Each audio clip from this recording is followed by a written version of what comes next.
Hello दोस्तों, आज हम लोग केमिकल काइनेटिक्स का एनसीईआरटी प्रॉब्लम्स करना स्टार्ट करते हैं। जैसे कि बच्चों को बड़ी दिक्कत होती है कि कैसे हम लोग एनसीईआरटी के प्रॉब्लम्स को करें या किसी क्वेश्चंस को कैसे करें। तो क्वेश्चन को करने के लिए सबसे पहली चीज कि क्वेश्चन को देखकर क्वेश्चन का मतलब हमको समझ में आना चाहिए। मेजर बच्चों का यही प्रॉब्लम होता है कि वो क्वेश्चन देखते ही क्वेश्चन को समझ ही नहीं पाते हैं कि क्वेश्चन को कैसे हम करें। तो क्वेश्चन को फर्स्ट ऑफ ऑल आपको समझना है कि क्वेश्चन क्या कर रहा है। ठीक उसी तरीके से जिस तरीके से अगर आपको भूख का एहसास न हो तो आप खाना कैसे मांगोगे, ठीक उसी तरीके से बेटा कि अगर क्वेश्चन का मतलब अगर आपको नहीं समझ में आएगा तो आप उसका सॉल्यूशन नहीं बना पाओगे। तो फर्स्ट ऑफ ऑल आपको क्वेश्चन समझना है कि क्वेश्चन कर क्या रहा है। ठीक है, ये सारे वो क्वेश्चन है जो बोर्ड एग्जामिनेशन में इसी पैटर्न पे क्वेश्चन पूछे जाते हैं। उन क्वेश्चनों का कलेक्शन है। अगर आप इनको लास्ट तक देखते हो, सारे क्वेश्चन के सॉल्यूशन को करते हो, तो मैं श्योर हूं कि आप केमिकल काइनेटिक्स के हर तरह के क्वेश्चन बनाने में सक्षम होंगे।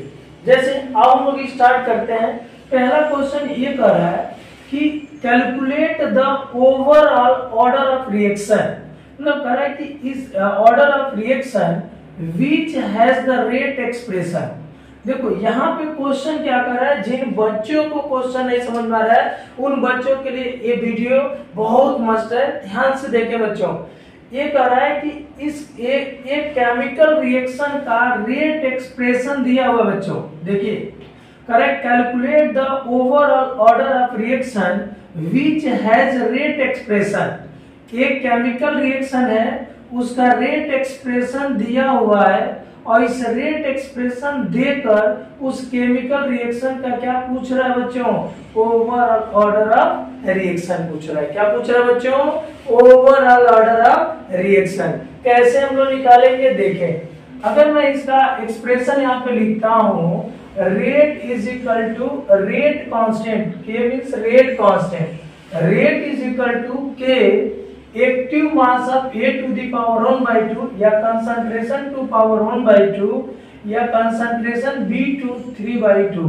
देखो बच्चों, अगर आपसे यहाँ पूछा रहा है ओवरऑल ऑर्डर ऑफ रिएक्शन, हालांकि यहाँ पे और क्वेश्चन बनते हैं। ये पूछा जा सकता है कि A के रिस्पेक्ट में ऑर्डर ऑफ रिएक्शन क्या है, B के रिस्पेक्ट में ऑर्डर ऑफ रिएक्शन क्या है। तो अगर आपसे यहाँ पे पूछा जा रहा है कि ओवरऑल ऑर्डर ऑफ रिएक्शन, तो जो A का ऑर्डर ऑफ रिएक्शन है और B के ऑर्डर ऑफ रिएक्शन अगर दोनों का सम कर देते हो तो इस केमिकल रिएक्शन का ओवरऑल ऑर्डर ऑफ रिएक्शन आ जाएगा। ठीक है बच्चों, आ रहा है समझ में। देखिए यहाँ पे अगर मैं कहूं कि order of reaction with respect to A के रिस्पेक्ट में ऑर्डर ऑफ रिएक्शन क्या होगा, तो जो A का स्टोइकोमेट्रिक पावर चढ़ा हुआ है बच्चों, ये हमारा A का ऑर्डर ऑफ रिएक्शन होगा। ऐसे ही order of reaction with respect to B के रिस्पेक्ट में ऑर्डर ऑफ रिएक्शन क्या होगा बच्चों, 3/2। क्लियर हो गया बच्चों। Order of reaction with respect to A 1/2, order of reaction with respect to B 3/2। Question में हमसे क्या पूछा है, ओवरऑल ऑर्डर ऑफ रिएक्शन। क्या पूछा बच्चों, ओवरऑल ऑर्डर ऑफ रिएक्शन। हमने अभी क्या निकाला है, A के रिस्पेक्ट में ऑर्डर ऑफ रिएक्शन, B के रिस्पेक्ट में ऑर्डर ऑफ रिएक्शन। अब हम लोग निकालेंगे overall order of reaction, overall order of reaction, order of reaction. तो overall order of reaction is equal to होगा order of reaction with respect to A plus order of reaction with respect to B। ध्यान दीजिए बच्चों, overall order of reaction is equal to order of reaction with respect to A plus order of reaction with respect to B। A के respect में order of reaction और B के respect में order of reaction. तो A के respect में order of reaction आपने क्या निकाला 1/2, बी के रिस्पेक्ट में ऑर्डर ऑफ रिएक्शन क्या निकाला 3/2, दोनों को जोड़ दो, एलसीएम क्या होगा 2, 1 प्लस और क्या होगा बच्चों 3, 4/2 क्या होगा 2। मतलब ये जो जिस केमिकल रिएक्शन का रेट एक्सप्रेशन दिया गया है वो सेकेंड ऑर्डर काइनेटिक्स है। क्या है बच्चों सेकेंड ऑर्डर काइनेटिक्स है। तो अगर यहाँ से पूछा जाए ओवरऑल ऑर्डर ऑफ रिएक्शन, तो ओवरऑल ऑर्डर ऑफ रिएक्शन क्या होगा बच्चों 2 होगा। ओवरऑल ऑर्डर ऑफ रिएक्शन क्या होगा बच्चों 2 होगा। आई थिंक पूरे अच्छे से समझ में आ गया होगा पहला क्वेश्चन कि कैसे हम लोग ओवरऑल ऑर्डर ऑफ रिएक्शन निकालते हैं।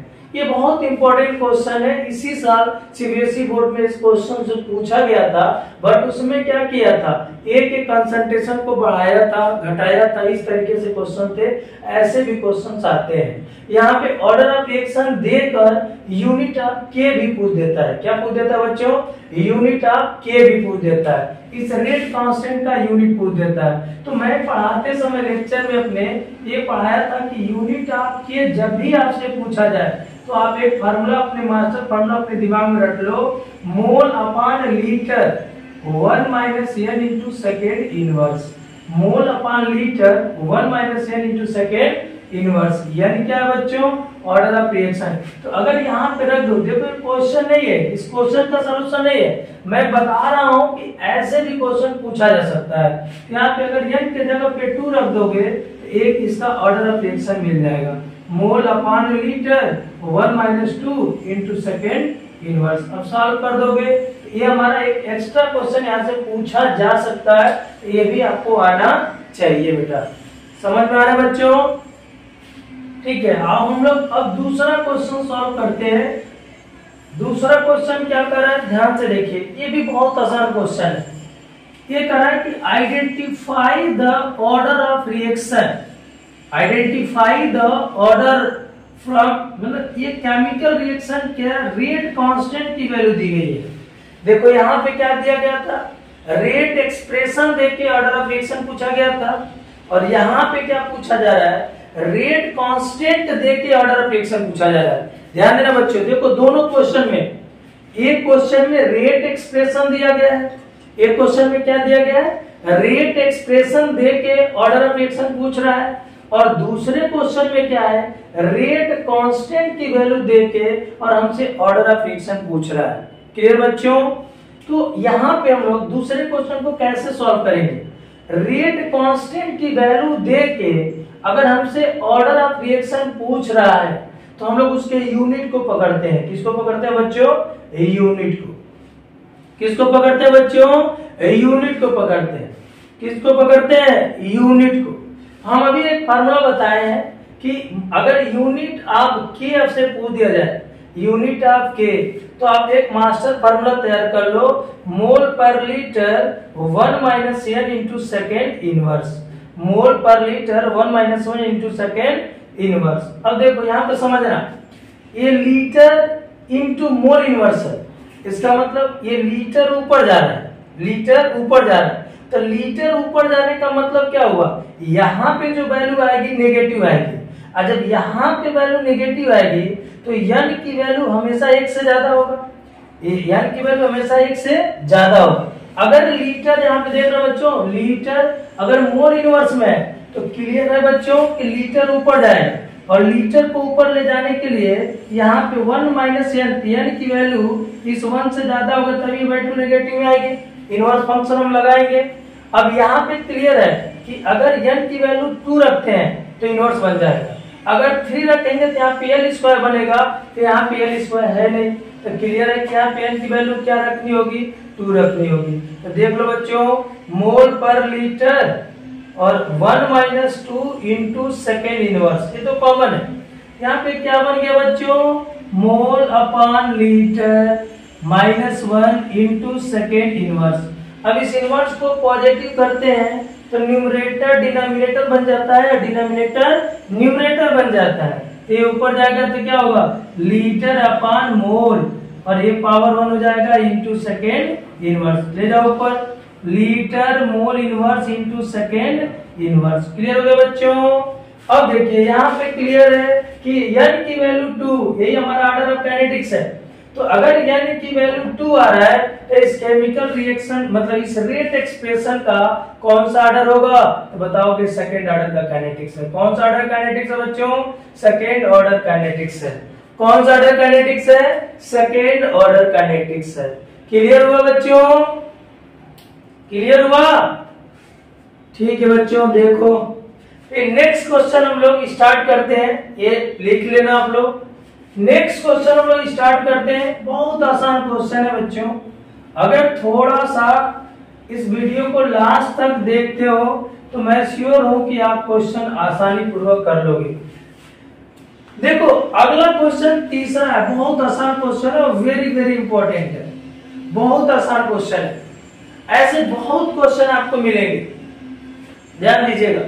कह रहा है कि सो दैट, देखो यहाँ पे प्रूव करने की बात कर रहा है, कह रहा है कि so that in first order reaction, clear, correct, ऐसा दिखाइए कि फर्स्ट ऑर्डर रिएक्शन के लिए या फर्स्ट ऑर्डर काइनेटिक्स ले जो टाइम रिक्वायर्ड, जो टाइम लग रहा है एक रिएक्शन को कंप्लीट होने में कितना परसेंट, 99.9%, वो 10 गुना है अपने हाफ लाइफ पीरियड का। कितना गुना है बच्चों, 10 गुना है। फिर एक बार क्वेश्चन को समझिए, मैं बार बार कह रहा हूं कि अगर हमको क्वेश्चन समझ में आ जाएगा तो सॉल्यूशन तो हम लगा ही लेंगे।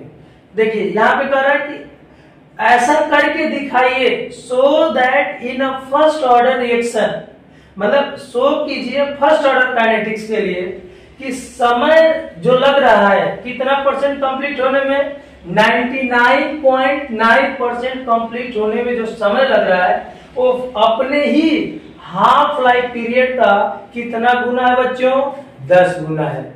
अपने ही हाफ लाइफ पीरियड का कितना गुना है, 10 गुना। समझिए बेटा, ध्यान दीजिएगा। तीसरा क्वेश्चन हम लोग कर रहे हैं।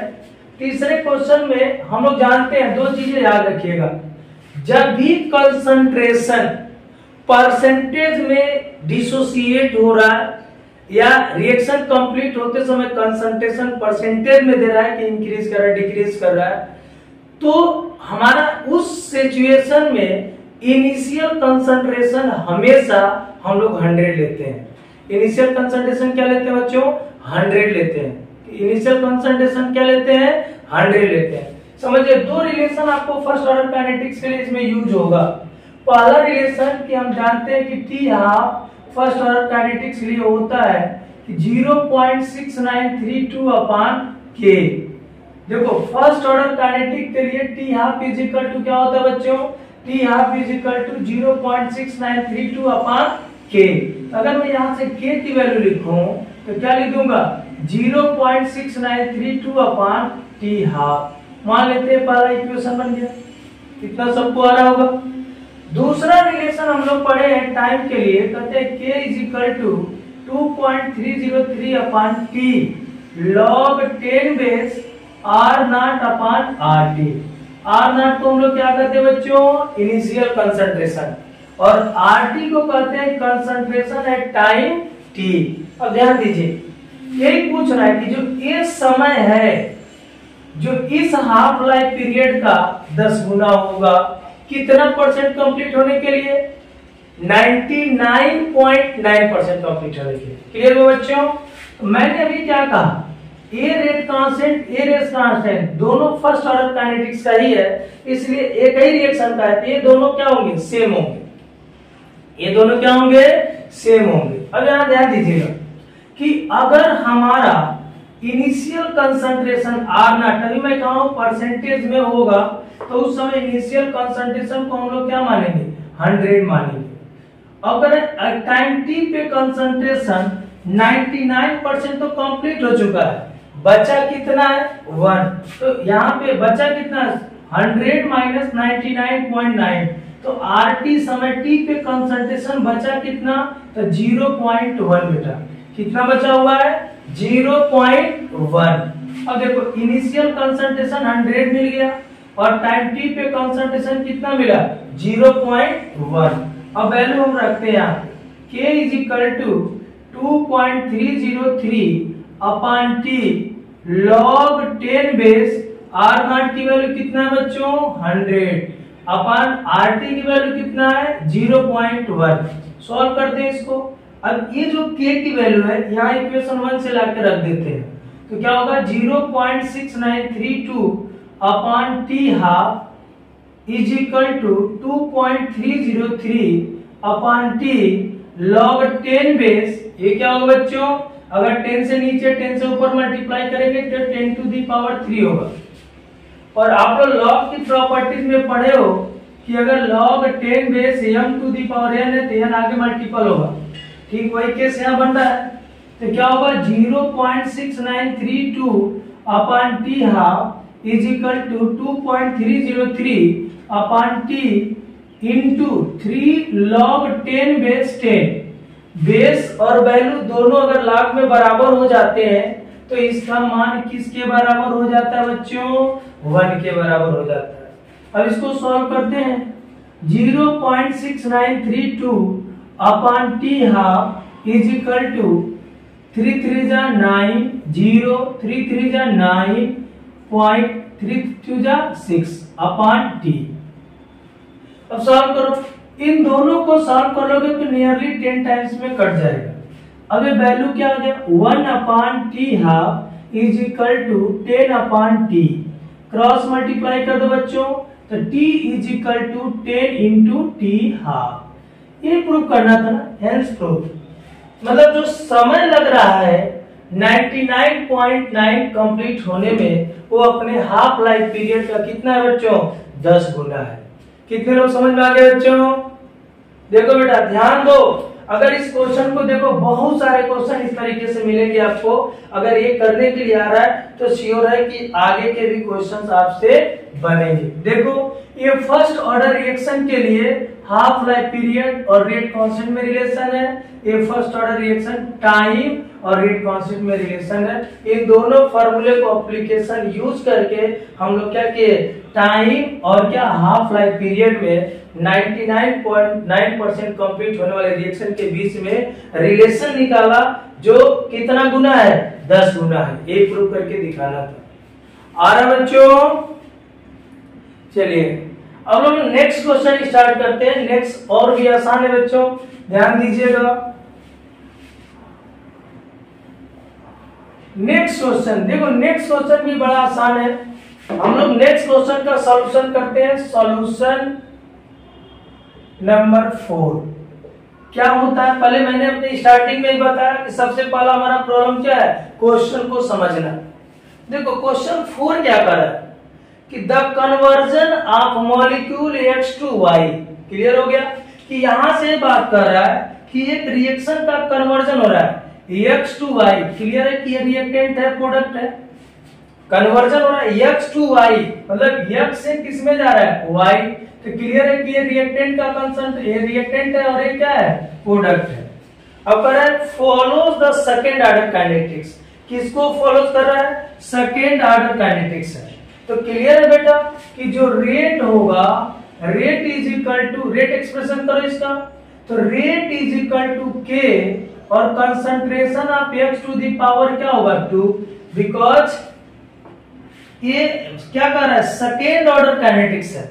इसलिए हम लोग क्या कर रहे हैं ये तो कंसंट्रेशन ऑफ रिएक्टेंट हो गया और इस पे पावर क्या होगा सेकेंड। अगर यही कहता फर्स्ट ऑर्डर काइनेटिक्स तो इस पे पावर क्या होता 1 होता। अगर यही कहता कि थर्ड ऑर्डर काइनेटिक्स तो पावर क्या होता थर्ड होता। अगर यही कहता कि जीरो ऑर्डर काइनेटिक्स है तो पावर क्या होता 0 होता। अब ये रेट एक्सप्रेशन हम लोग कर लिए। देखो क्वेश्चन के अकॉर्डिंग हम लोग यहाँ तक कंप्लीट कर रहे कि पहले कर रहे कन्वर्ट कर रहे X टू Y। हम मान लिए X टू Y ये रिएक्टेंट है प्रोडक्ट है। अब इसको हम लोग क्या किए इस केमिकल रिएक्शन को अकॉर्डिंग टू कंडीशन कर रहा सेकेंड ऑर्डर काइनेटिक्स है। हम लोग इसका रेट एक्सप्रेशन किए रेट इज इक्वल टू के कंसंट्रेशन टू दी पावर 2। अब फिर आगे क्या कर रहा है करे कि if concentration of X is increase to 3 times. अगर ये कह रहा है कि अगर हम लोग कंसंट्रेशन X को अपने का 3 गुना बढ़ा दे 3 टाइम्स का मतलब बच्चों क्या है 3 गुना। 3 टाइम्स का मतलब क्या होता है 3 गुना। तो अगला जो नया रेट बनेगा उस रेट पे क्या इफेक्ट होगा कितना टाइम्स बढ़ेगा कितना टाइम्स घटेगा। तो क्लियर है, कंसंट्रेशन बढ़ रहा है तो रेट क्या होगा, बढ़ेगा। कंसंट्रेशन बढ़ रहा है तो रेट क्या होगा बच्चों, बढ़ेगा। अब ध्यान दीजिएगा कि क्वेश्चन ये कह रहा है कि अगर मान लेते हैं कि ये जो पुराना रेट है R1 है, R1 के और concentration x to the power 2 है, इक्वेशन फर्स्ट। कह रहा है कि अगला रेट क्या होगा जो अगर कंसंट्रेशन x से क्या हो जाए, 3x हो जाए। तो जब ये 3x होगा तो रेट 2 इज इक्वल टू क्या बनेगा, k। अब इस कंसंट्रेशन पे रख दो, 3x टू दी पावर क्या होगा, 2। सॉल्व करो बच्चों, तो rate second is equal to 3 3 जा 9 k और x concentration to the power 2। ये देखो, ये हमारा पहला रेट है। ये कह रहा है कि यहाँ पे जो नया रेट बनेगा वो अपने पुराने रेट का कितना टाइम्स राइज कर जाएगा, 9 टाइम्स राइज कर जाएगा। ध्यान दीजिए एक बार और समझिएगा।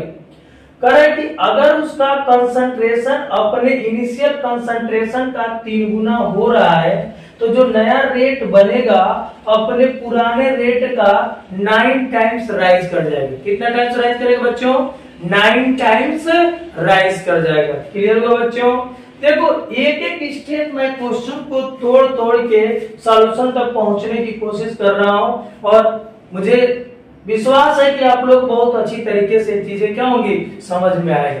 क्लियर हुआ बच्चों। अब देखो अगला क्वेश्चन इसी के साथ पांचवा क्वेश्चन है। पांचवा क्वेश्चन क्या है समझिएगा। पांचवा क्वेश्चन एक्टिवेशन एनर्जी से है, ये भी बड़ा आसान है। एक सॉल्यूशन 5। सॉल्यूशन 5 क्या है, ध्यान दीजिए, पहले समझिए आप लोग। सॉल्यूशन 5 क्वेश्चन समझिए। Correct, the rate of chemical reaction double, मतलब the rate of chemical reaction double for an increase of 10 kelvin temperature. कितना से, देखो कह रहा है कि पहले 298 केल्विन टेम्परेचर था, अब यहां से 10 डिग्री सेंटीग्रेड बढ़ा दोगे तो इसका मतलब पहले 81 टेम्परेचर था, 298 केल्विन, अब ये 10 डिग्री सेंटीग्रेड राइज करोगे तो वहां पे केमिकल रिएक्शन क्या हो जाएगा बच्चों, तो यहाँ पे अगर 10 जोड़ दोगे तो 308 केल्विन हो जाएगा। मतलब पहले क्या था, ये 298 केल्विन टेम्परेचर था जो T1 है, अब वो टेम्परेचर कितना होगा, 10 डिग्री बढ़ गया तो 308 केल्विन। तो कह रहा है कि इस सिचुएशन में जो इसका K था वो K था, और जब K था और जब यहां से यहां बढ़ेगा तो इसका जो K हो जाएगा 2K हो जाएगा, मतलब अपने का 2 गुना हो जाएगा। तब जाके इसका एक्टिवेशन एनर्जी बताइए, ये क्वेश्चन कर रहा है। ध्यान दीजिए एक बार, आपको पीछे क्लास में सिखाया गया होगा एक्टिवेशन वेरिएशन टेम्परेचर पे आर्हेनियस इक्वेशन से डिराइव करके एक इक्वेशन आता है जो एक्टिवेशन एनर्जी के फॉर्म में क्या होता है बच्चों, log 10 base K2 upon K1 is equal to EA upon 2.303 R log 1 upon T1 minus 1 upon T2। ऐसा होता है बेटा, समझिएगा, ये फार्मूला है। अब क्वेश्चन क्या कर रहा है कि अगर हमारा टेम्परेचर T1 मींस यहाँ पे देखो 298 केल्विन, देखो यहाँ पे घुमाया हुआ है क्वेश्चन, 298 केल्विन टेम्परेचर देख रहे बच्चों। T1 कितना है, 298 केल्विन टेम्परेचर। कह रहा है कि अगर हमारा टेम्परेचर 298 केल्विन था तो उस समय इसका जो रेट कांस्टेंट K1 था वो क्या था, K था। अब कह रहा है कि अगर 10 डिग्री सेंटीग्रेड टेम्परेचर बढ़ा रहे हैं तो पहले 298 केल्विन था, अगर हम लोग 10 डिग्री सेंटीग्रेड टेम्परेचर बढ़ाएंगे तो इसी में बढ़ेगा, तो 10 इसमें ऐड कर देंगे तो कितना आ जाएगा, 308 केल्विन। तो इस केस में जो रेट कांस्टेंट K2 है वो अपने का रेट कांस्टेंट का कितना हो जा रहा है, 2 गुना हो जा रहा है। ऐसा क्वेश्चन कर रहा है। तो कह रहा है कि तब हमको क्या बताइए, एक्टिवेशन एनर्जी EA की वैल्यू बताइए, और R की वैल्यू आप लोग जानते ही हो कि R इज इक्वल टू कितना होता है, 8.31 जूल पर केल्विन पर मोल। आप लोग पीछे क्लास में पढ़ चुके। अब इन सारे वैल्यू को इसमें रख दो, देखो क्या होगा, log 10 बेस K2 की वैल्यू कितना है बच्चों, 2K, K1 की वैल्यू कितना है, K इज इक्वल टू ये तो हमसे पूछ रहा है अपॉन 2.303, आर की वैल्यू कितना होगा 8.31 अपॉन 1 अपॉन T1 की वैल्यू कितना है बच्चों 298 माइनस 1 अपॉन T2 308। अब इस वैल्यू को सॉल्व करते हैं। देखो ये वाला डेटा खत्म, के खत्म, यहां से क्या बच जाएगा log 10 base 2 is equal to, यहां पे क्या होगा EA अपॉन 2.303 इंटू 8.31 और इसको सॉल्व करो, इन दोनों का एलसीएम क्या होगा 298 इंटू 308। अगर ये इससे कट जाएगा तो यहाँ पे क्या बचेगा 308, तो यहाँ पे 308 माइनस क्या होगा बच्चों, ये कट जाएगा तो यहाँ पे क्या बचेगा 298। सॉल्व करते हैं हम इसको। log 10 बेस 2 की वैल्यू क्या होती है आप लोग याद करिएगा, क्योंकि इलेक्ट्रोकेमिस्ट्री में भी इसका रोल है 0.3010, ये log 10 बेस 2 की वैल्यू होती है। अगर मैं ये वैल्यू यहाँ रख देता हूँ 0.3010 is equal to EA upon 2.303 into 8.31 into कितना होगा बच्चों 10 अपॉन 298 इंटू 308। देखो ये 10 है बच्चों, क्रॉस मल्टीप्लाई कर दे, इसमें क्या होगा 0.303 sorry 10 into 2.303 into 8.31 into 298 into 308 upon इस 10 को ला दो 10 इज इक्वल टू क्या होगा बच्चों एक्टिवेशन एनर्जी। अब क्या करेंगे इस 10 से चाहो तो इसको कर दो 29.8 हो जाएगा। इन दोनों का मल्टीपल हम लोग केमिकल काइनेटिक सॉल्व करते समय मिला हमको 0.6932 into 8.31 into 29.8 into 308 is equal to EA। यहां से सॉल्व कर सकते हो कि EA इज इक्वल टू क्या होगा 0.6932 इंटू 8.31 इंटू 29.8 इंटू 308, इन सबका मल्टीपल कर लेना, इतना जूल क्या आएगा एनर्जी आएगा। समझ में आ रहा बच्चों, आ रहा है? देख लो बेटा कितना सिंपल है क्वेश्चन, ऐसे ही सब क्वेश्चंस आते हैं, बस आप लोग क्वेश्चन को समझ नहीं पाते हो जिससे लगता है क्वेश्चन कितना डिफिकल्ट है, बट क्वेश्चन बड़ा आसान है। अगर इसको स्टेप बाय स्टेप समझने की कोशिश करोगे तो मुझे विश्वास है कि सारे क्वेश्चन बड़ा आसानी पूर्वक आएंगे। समझ में आ रहा है बच्चों? ठीक है बच्चों, अगला इस तरीके से हम लोग आगे इसका मल्टीप्लाई जरूर कर लेना, मल्टीप्लाई करके कितना आंसर आएगा कमेंट सेक्शन में जरूर बताइएगा आप लोग। अगला क्वेश्चन है हमारा, बड़ा आसान क्वेश्चन है, बोर्ड में बार बार पूछा जाता है। देखिए अगला क्वेश्चन है mention the factors that affect the rate of chemical reaction. मतलब वो फैक्टर को लिखना है जो फैक्टर किसी केमिकल रिएक्शन के रेट को क्या कर दे बेटा, बढ़ा दे। मतलब जैसे वो होता है ना, जैसे मान लो आप पढ़ रहे हो, आपको पढ़ने में दिक्कत होती है, कोई डेटा समझ में अच्छे से नहीं आता है, तो आप क्या करते हो, एक ऐसे या तो सहपाठी या टीचर से क्या करते हो, उस डेटा को पूछ के सिंपलीफाई करने की कोशिश करते हो, उसको जानने की कोशिश करते हो।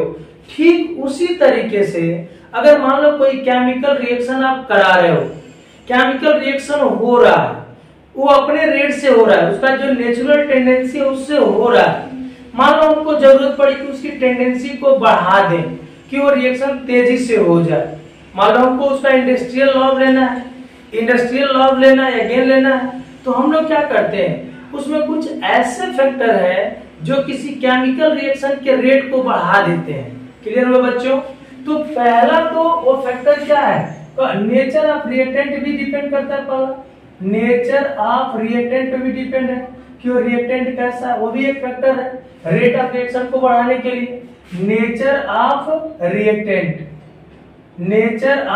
रिएक्टेंट बेटा पहला फैक्टर। दूसरा फैक्टर नेचर ऑफ रिएक्टेंट के अलावा आप कहते हो कि concentration of reactant, concentration of reactant मतलब जैसे जैसे केमिकल रिएक्शन के रिएक्टेंट का अगर कंसंट्रेशन बढ़ाओगे तो रेट ऑफ रिएक्शन क्या होता जाएगा, बढ़ता जाएगा। कंसंट्रेशन ऑफ रिएक्टेंट भी रेट ऑफ रिएक्शन को क्या करता है बच्चों, बढ़ाता है। दूसरा क्या है, टेम्परेचर, टेम्परेचर भी रेट ऑफ रिएक्शन को बढ़ाता है।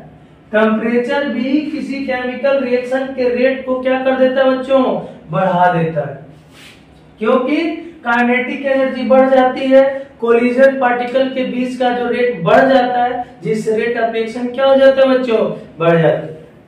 चौथा फैक्टर्स है जो कैटलिस्ट है, कैटलिस्ट भी रेट ऑफ रिएक्शन को बढ़ाता है। क्या करता है कैटलिस्ट बच्चों, ये क्या करता है, एक्टिवेशन एनर्जी को कम कर देता है, जिससे रेट ऑफ रिएक्शन क्या हो जाता है, बढ़ जाता है। पांचवा जो पॉइंट है सरफेस एरिया, सरफेस एरिया भी रेट ऑफ रिएक्शन को बढ़ाता है। जितना ज्यादा surface area rate of reaction उतना ज्यादा, जितना ज्यादा surface area rate of reaction उतना ज्यादा। छठा को इफेक्ट है वो है प्रेशर, प्रेशर भी रेट ऑफ रिएक्शन को बढ़ाता है, बट इन गैसियस रिएक्शन, किस तरह के रिएक्शन को बच्चों, केवल गैसियस रिएक्शन के लिए। सॉलिड और लिक्विड वाले रिएक्शन में प्रेशर का प्रभाव नहीं होता है, क्योंकि वो कंप्रेस नहीं होते हैं। क्लियर, हमारा देखो मेंशन कितने फैक्टर हो गए, एक तो रिएक्टेंट के नेचर पे डिपेंड किया, कंसंट्रेशन ऑफ रिएक्टेंट पे डिपेंड किया, टेम्परेचर पे डिपेंड किया, कैटलिस्ट पे डिपेंड किया, सरफेस एरिया पे डिपेंड किया, और किस पे डिपेंड किया बच्चों, प्रेशर पे भी डिपेंड किया। टेम्परेचर ध्यान देना है, kinetic energy collision of particle तो बढ़ जाएगा, रेट ऑफ रिएक्शन बढ़ जाएगा। कैटलिस्ट क्या करता है, डिक्रीजेस एक्टिवेशन एनर्जी। कैटलिस्ट का फंक्शन क्या है बच्चों, डिक्रीजेज, क्या होगा बच्चों, डिक्रीजेज एक्टिवेशन एनर्जी। क्या बच्चों, क्या होता है, रेट ऑफ एक्टिवेशन कम कर देगा, तो रेट ऑफ रिएक्शन क्या हो जाएगा, बढ़ जाएगा। क्लियर हुआ बच्चों, क्योंकि हम लोग जानते हैं कि जो रेट ऑफ रिएक्शन है वो केमिकल रिएक्शन जो एक्टिवेशन एनर्जी के रेसिप्रोकल होता है। क्या होता है बच्चों, रेसिप्रोकल होता है। समझ में आया बच्चों, हमें लग रहा है कि इन सारे क्वेश्चन को एक बार आप करोगे तो केमिकल काइनेटिक्स में दम मिलेगा। अगर ये क्वेश्चन समझ में आया है अच्छी तरीके से तो कमेंट सेक्शन में जरूर बताएं कि अगला फिर इसी तरीके का क्वेश्चन मैं आप लोग के साथ डालूं और आपके साथ बना रहा हूं। थैंक यू बच्चों।